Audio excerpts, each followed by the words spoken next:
турат, иштеген да жок, показуха кылып. Мен уборщицалык болсо деле кирип чыгып иштесем болот. Азыр кызым өзүм жалгыз карайм.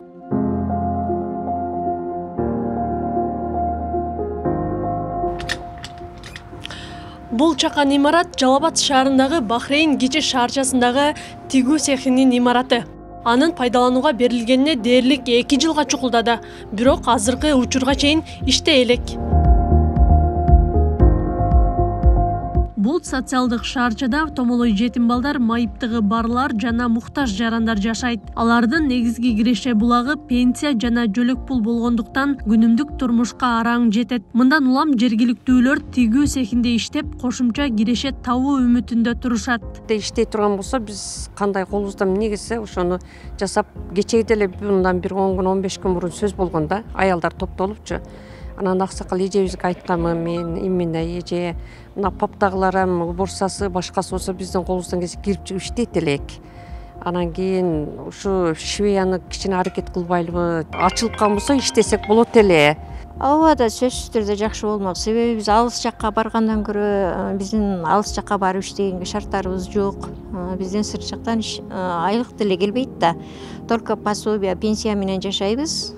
Ушул жерде ошондой ишканалар ачылып калган болсо кирип чыгып иштегенибизге бизге дагы шарт болмок. Имараттын ачылышында цехте 10 тигүүчү машина бар экендиги, жумуш орундары түзүлгөн айтылган. Ал эми тигүүнү билбегендер үчүн атайын окутуулар уюштурулары пландалган болчу. Бирок мунун баары азырынча ишке аша элек. Машинканы болсо ошо Бахрейндин жителдеринен ачса, анан кийин только башка сырттан келгендерге жумуш орду берилет деп айтылган болчу. Бирок ал нерселер бизде жок болгон жок. Ошол жер ачылбай эле турат, иштеген да жок, показуха кылып эме кылып коюшкан. Баягы цехтерде машинкаларды кичине иштетип алар буларды коюп койгон, бирок эч кандай эме болгон жок да. Көрсө иштетилбей жатып эскере баштаган имараттын документтери толук бүтпөптүр. Социалдык шаарчаны курган компания тиешелүү документтерди тапшыра электигине байланыштуу тигүү цехин ишке киргизүүдө маселе жаралыптыр. Мага жеткен маалымат боюнча биз подрядчы организацияны таптык.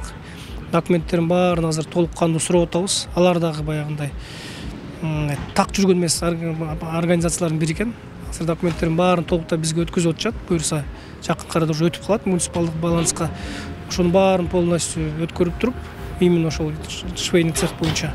Анан жакын арада уже конкурстун документацияны даярдап атабыз. И баягы республиканын мыйзамдарына ылайык ошол имаратты конкурска берип ишке киргизели деп атабыз.